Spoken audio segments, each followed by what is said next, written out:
Hello students, welcome back to another video of accounting hill. मैं हूं अमित जिंदल, आपका accounts teacher.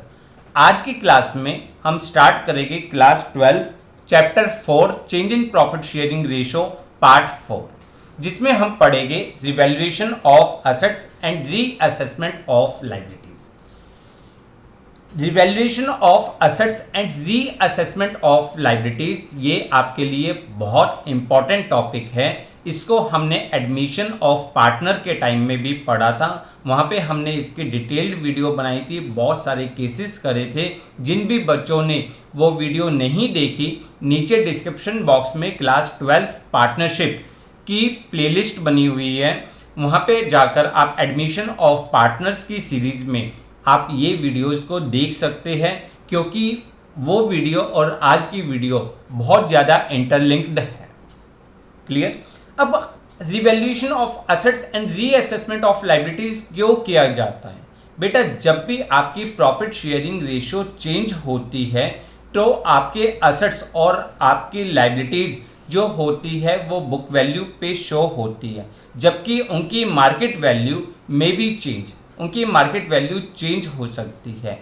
तो अगर हम अपने असेट्स और लायबिलिटीज को रिवैल्यू करते हैं, उससे होने वाला प्रॉफिट या लॉस आपकी पार्टनर्स की ऑल प्रॉफिट शेयरिंग रेशियो में एडजस्ट किया जाए, इसलिए हम revaluation of assets and reassessment of liabilities करते हैं। क्लियर? तो इसके लिए आप ध्यान से देखिए, यहाँ पे कुछ केसेस है। चैप्टर, ये टॉपिक बिल्कुल एडमिशन ऑफ पार्टनर की तरह है, बस कुछ स्लाइटली चेंजेस है, उन चेंजेस को हम पढ़ेंगे। यहाँ पे आपके दो केस बनते हैं। पहला केस है when revised value of assets and liabilities are to be recorded. जब आपके असेट्स और लायबिलिटीज की नई वैल्यू को आप बैलेंस शीट में रिकॉर्ड करना चाहते हो, उस केस में हम क्या करेंगे? उस केस में ये टॉपिक बिल्कुल एडमिशन ऑफ पार्टनर की तरह है, बहुत सिंपल टॉपिक है, आपको ईजिली समझ में आ जाएगा। नीचे डिस्क्रिप्शन बॉक्स में इस वीडियो का लिंक मैं सेपरेट भी दे दूंगा, आप वहाँ पे भी देख सकते हैं। चलिए थोड़ा सा रिवाइज करते हैं। हमने सीखा था जब भी हम असेट्स और लायबिलिटीज की वैल्यू को चेंज करना चाहते हैं तो we open the revaluation account. इसके लिए हम कौन सा अकाउंट बनाते हैं? रिवैल्यूएशन अकाउंट बनाते हैं, which is nominal account in nature. किस नेचर का होता है? नॉमिनल अकाउंट होता है। नॉमिनल अकाउंट का मतलब क्या होता है? Debit all expenses and loss. जितने भी आपके एक्सपेंसेस है, जितने भी आपके लॉसेस है, उनको आप डेबिट करिए। Credit all gains and revenues, और जितनी भी आपके गेन और रिवेन्यू की फिगर्स है, प्रॉफिट्स की फिगर है, आप उनको क्रेडिट करिए। नॉमिनल अकाउंट इन नेचर होता है। तो लॉस जो हमने पढ़ा, loss due to revaluation, revaluation account को हम डेबिट कर देते हैं, और अगर हमें कोई प्रॉफिट होता है तो हम रिवैल्यूएशन अकाउंट को क्रेडिट कर देते हैं। अगर रिवैल्यूएशन अकाउंट का स्पेसिमेन देखें तो हमने सीखा जो भी प्रॉफिट की फिगर्स है वो क्रेडिट साइड आएगी, जो भी लॉस की फिगर्स है वो डेबिट साइड आएगी। अब प्रॉफिट की फिगर्स कब होती है? जब आपके असेट्स की वैल्यू इंक्रीज होती है, लॉस जब आपके असेट्स की वैल्यू रिड्यूस होती है। इसी तरीके से लायबिलिटीज अगर इंक्रीज हो तो आपके लिए लॉस होता है, लायबिलिटीज अगर डिक्रीज हो तो प्रॉफिट होता है। तो हम इसको रिकॉर्ड कैसे करते हैं? अगर हमारे असेट्स की वैल्यू इंक्रीज हो रही है तो क्रेडिट साइड, अगर आपके असेट्स की वैल्यू रिड्यूस हो रही है तो लॉस है, डेबिट साइड। लायबिलिटीज रिड्यूस हो रही है, profit credit side. Liabilities increase हो रही है, loss debit side. Unrecorded assets आपके लिए प्रॉफिट की फिगर होते हैं credit side, unrecorded liabilities loss की फिगर होती है डेबिट साइड। अब क्रेडिट साइड का टोटल करिए, इस साइड का टोटल करिए, ये सारी फिगर्स है आपकी गेन की, और इन सब को टोटल करिए, ये सारी फिगर्स है आपकी लॉस की। अगर डेबिट साइड बड़ी है, क्रेडिट साइड छोटी है तो आपको लॉस होता है, क्रेडिट साइड बड़ी है और डेबिट साइड छोटी है तो आपको प्रॉफिट होता है। सर आप इतनी जल्दी क्यों करवा रहे हो? क्योंकि ये टॉपिक हमने ऑलरेडी पढ़ा हुआ है और ये बहुत लेंथी टॉपिक है, तो मैं बहुत ज़्यादा टाइम इसमें नहीं लगाना चाहता। तो प्रॉफिट आपका ऑल पार्टनर्स की ऑल प्रॉफिट शेयरिंग रेशियो में आ जाएगा, और जो लॉस है वो भी आप ऑल प्रॉफिट शेयरिंग रेशियो में डिस्ट्रीब्यूट कर दोगे। क्लियर। इसके लिए जर्नल एंट्रीज हम देखते हैं जो हमने पढ़ी थी। अगर हमारे असेट्स की वैल्यू इंक्रीज हो रही है तो असेट्स इंक्रीज होने पे असेट्स डेबिट और revaluation credit, assets account debit to revaluation. अगर आपकी असेट्स की वैल्यू रिड्यूस हो रही है तो आप के लिए क्या है, लॉस है, रिवैल्यूएशन अकाउंट डेबिट और असेट्स को रिड्यूस करने पे हम क्रेडिट करते हैं। अगर अनरिकॉर्डेड असेट्स है, यहाँ पे भी आपके असेट्स की वैल्यू इंक्रीज हो रही है, assets account debit to revaluation. अगर लाइबिलिटीज इंक्रीज हो रही है तो लॉस है, revaluation account debit to liabilities. Liabilities की वैल्यू डिक्रीज हो रही है, प्रॉफिट है, तो liabilities account debit to revaluation. अगर अनरिकॉर्डेड लाइबिलिटीज है तो आपके लिए लाइबिलिटीज इंक्रीज हो रही है तो revaluation account debit to liabilities. हमने पढ़ा था अगर रिवैल्यूएशन अकाउंट में प्रॉफिट आता है तो प्रॉफिट पार्टनर्स के कैपिटल अकाउंट में क्रेडिट साइड आ जाता है, revaluation account debit to partners capital account in their old profit sharing ratio. बेटा यहाँ पे ओल्ड इसलिए लिखा है क्योंकि ये मैंने बताया सारा का सारा कंसेप्ट आपका एडमिशन ऑफ पार्टनर्स से था, तो इसलिए वहीं से ये कॉपी किया है, तो इसलिए ओल्ड लिखा है, मतलब यहाँ पे ऑल पार्टनर्स कैपिटल आएगा आपके लिए। अगर रिवैल्यूएशन लॉस हो रहा है तो all partners capital account debit to revaluation. ये सारा कंसेप्ट हम पढ़ चुके थे, जस्ट हमने रिकैप्चुलेट किया है अपने लिए कि अगर हम अपने असेट्स और लायबिलिटीज की वैल्यू को चेंज करना चाहते हैं, नई वैल्यू बैलेंस शीट में लिखना चाहते हैं, तो हम रिवैल्यूएशन अकाउंट ओपन करते हैं। But sometime partner decided not to change the value of assets and liabilities. ये टॉपिक आपके लिए बहुत इंपॉर्टेंट है, बहुत ध्यान से समझना है कि अगर पार्टनर्स अपने असेट्स और लायबिलिटीज की वैल्यू को चेंज नहीं करना चाहते, वो अपने बुक्स में नई बैलेंस शीट में पुरानी वैल्यू को ही शो करना चाहते हैं, तो हम इसके लिए एक एडजस्टमेंट एंट्री पास आउट करते हैं। अब यहाँ पे हमें कुछ स्टेप्स को फॉलो अप करना पड़ेगा।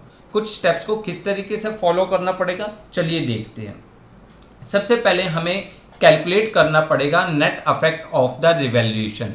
रिवैल्यूएशन का नेट अफेक्ट कुल मिला के रिवैल्यूएशन अकाउंट को आपने स्टेटमेंट फॉर्म में लिख दिया। जो प्रॉफिट की फिगर्स है उनको पॉजिटिव, जो लॉस की फिगर्स है उनको नेगेटिव। जैसे increase in value of assets, ये आपके लिए क्या है, प्रॉफिट की फिगर, तो हमने पॉजिटिव लिख दिया। Decrease in value of liabilities, liabilities जब डिक्रीज होती है ये भी प्रॉफिट की फिगर्स है, पॉजिटिव कर दिया। Decrease in value of assets, ये आपके लिए कौन सी फिगर है, लॉस की, तो हमने इसको नेगेटिव लिख दिया।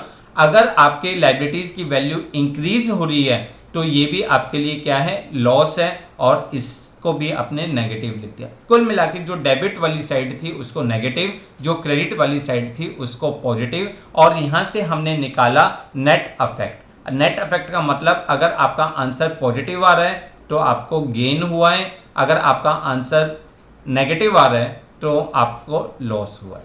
क्लियर। सबसे पहला काम जो आपने रिवैल्यूएशन अकाउंट बनाया था उसको स्टेटमेंट फॉर्म में लिख डालो। क्लियर। सेकंड स्टेप होता है to find out the share and वो of sacrifice and gain by each partner. हर पार्टनर का गेन और सेक्रीफाइस निकालो।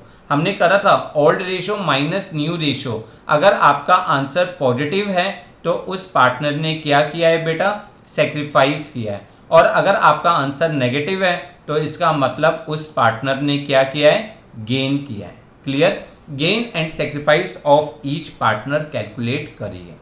अगर आपको रिवैल्यूएशन में प्रॉफिट हुआ था तो हमने सीखा था कि जो गेनिंग पार्टनर है उनकी कैपिटल को डेबिट कर देते हैं, क्योंकि फ्यूचर में आने वाले पार्टनर्स, फ्यूचर में इनको ज़्यादा प्रॉफिट मिलेगा, इसलिए हमने इनकी कैपिटल को डेबिट कर दिया। और जिन भी पार्टनर ने सेक्रीफाइस किया है उनको आने वाले टाइम में कम प्रॉफिट मिलेगा, इसलिए हमने उनकी कैपिटल को आज ही क्रेडिट कर दिया।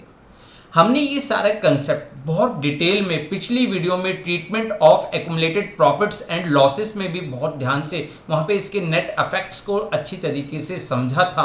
अगर किसी भी स्टूडेंट्स को ने वो वीडियो नहीं देखी तो वो वीडियो ज़रूर देखें। वहाँ पे हमने ये सारे कंसेप्ट, ये एंट्री हम क्यों करते हैं, हमने वहाँ पे ये सारी चीज़ें समझी थी कि गेनिंग पार्टनर्स को फ्यूचर में ज़्यादा प्रॉफिट मिलेगा, इसलिए आज उसकी कैपिटल को डेबिट कर देते हैं, और सेक्रीफाइसिंग पार्टनर को फ्यूचर में कम प्रॉफिट मिलेगा, इसलिए हमने उसकी कैपिटल को आज क्रेडिट कर दिया है। लॉस में फ्यूचर में सेक्रीफाइसिंग पार्टनर्स को कम लॉस मिलेगा तो उसकी कैपिटल को हमने आज ही डेबिट कर दिया, और गेनिंग पार्टनर को ज़्यादा लॉस मिलेगा इसलिए उसको हमने आज प्रॉफिट दे दिया। ये सारे इम्पैक्ट्स को हमने बहुत ध्यान से पढ़ा था पिछली क्लास में, treatment of accumulated profits and loss में। प्लीज़ आप वहाँ पे जाके उन वीडियोज़ को देख सकते हैं। देखो, मैंने आपको आज 2 वीडियो देखने के लिए बोला है। एक बोला है एडमिशन ऑफ पार्टनर, जब हमने सीरीज स्टार्ट करी थी वहाँ पे treatment of revaluation of assets and reassessment of liabilities, क्योंकि वहाँ पे हमने रिवैल्यूएशन के बहुत सारे केसेस को डिटेल में पढ़ा था। वो वीडियो आपके लिए बहुत इंपॉर्टेंट है।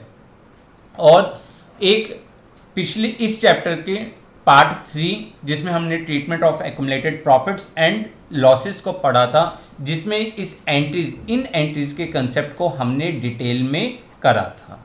क्लियर? चलिए, जो हमने पढ़ा अब उसको हम कैसे रिकॉर्ड करेंगे वो देखते हैं। एक क्वेश्चन के बेस पे प्रैक्टिस करते हैं।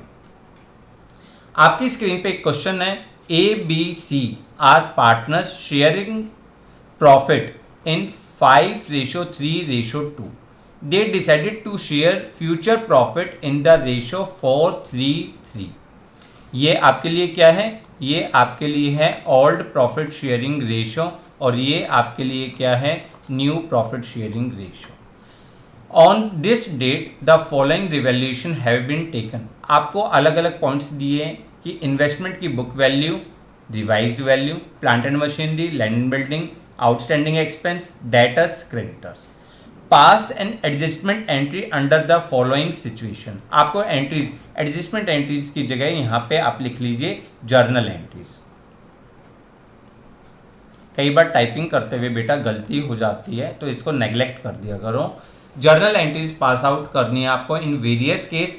First case when they want to show the revised value in the balance sheet, balance sheet में नई वैल्यू को शो करना चाहते हैं। और केस नंबर 2 में when they do not want to show the revised value of assets and liabilities. ये कैसे करते हैं? सबसे पहले केस नंबर 1। केस नंबर 1 में जब भी हम रिवाइज्ड वैल्यू बनाते हैं, रिवाइज्ड वैल्यू को शो करते हैं, तो we open a revaluation account. हम रिवैल्यूएशन अकाउंट को ओपन करते हैं। अब रिवैल्यूएशन अकाउंट को ओपन करने के लिए हमने जो एंट्रीज सीखी उसके बेस पे देखते हैं। यहाँ पे देखिए, इन्वेस्टमेंट की वैल्यू क्या हो रही है? आपकी इन्वेस्टमेंट की वैल्यू इंक्रीज हो रही है। इंक्रीज हो रही है तो ये आपके लिए क्या है? प्रॉफिट है। प्लांट एंड मशीनरी की वैल्यू आपके लिए रिड्यूस हो रही है तो ये आपके लिए क्या है बेटा? Loss. Land and building assets की वैल्यू फिर इंक्रीज हो रही है तो यानी ये आपके लिए प्रॉफिट की फिगर है।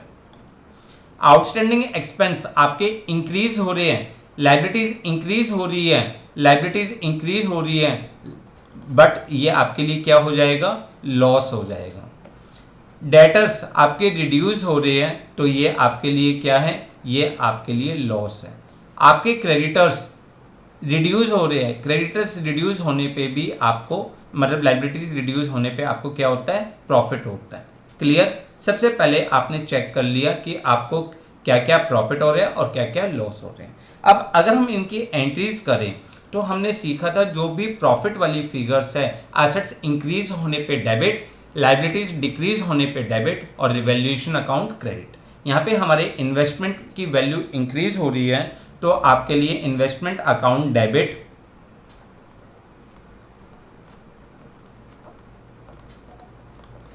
इन्वेस्टमेंट अकाउंट डेबिट कितने से इंक्रीज हो रही है? इन्वेस्टमेंट आपकी 3000 रुपीज़ से इंक्रीज हो रही है। दूसरा, लैंड एंड बिल्डिंग इंक्रीज हो रही है 10,000 रुपीज़ से। तो पहले सारी प्रॉफिट वाली फिगर्स लिख लेते हैं। Land and building account debit 10,000 rupees. फिर आप देखो आपके क्रेडिटर्स रिड्यूस हो रहे हैं। हमने पहले ही सर्च कर लिया था कौन कौन सी प्रॉफिट की फिगर्स है, तो क्रेडिटर अकाउंट डेबिट 10,000 रुपीज़। ये तीनों प्रॉफिट की फिगर है, इसलिए हमने रिवैल्यूएशन को क्या कर दिया, क्रेडिट कर दिया टू रिवैल्यूएशन अकाउंट 23,000। क्लियर। अब सारी लॉस वाली फिगर्स लिख लो। लॉस में हमें पता है हम रिवैल्यूएशन को डेबिट करते हैं, रिवैल्यूएशन अकाउंट डेबिट टू कौन कौन से एसेट्स है जो रिड्यूस हो रहे हैं, प्लांट एंड मशीनरी रिड्यूस हो रहा है 5,000 से, आउटस्टैंडिंग एक्सपेंस इंक्रीज हो रहा है, और आपका डेटर्स। तो आपके लिए आ जाएगा टू प्लांट एंड मशीनरी कितना 5,000, टू आउटस्टैंडिंग एक्सपेंस कितना, आउटस्टैंडिंग एक्सपेंसेस में 400 रुपीज़ इंक्रीज हो रहे हैं, और टू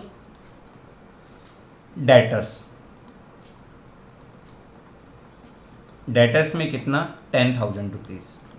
टोटल लॉस हो गया मुझे 15,400। देखो ये मेरे लिए लॉस की फिगर है और ये मेरे लिए प्रॉफिट की फिगर है। तो कुल मिलाकर बिजनेस में क्या हो रहा है, रिवैल्यूएशन पे प्रॉफिट हो रहा है, और वो प्रॉफिट किस में डिस्ट्रीब्यूट हो जाएगा, ऑल पार्टनर्स में, ऑल प्रॉफिट शेयरिंग रेशियो में डिस्ट्रीब्यूट हो जाएगा।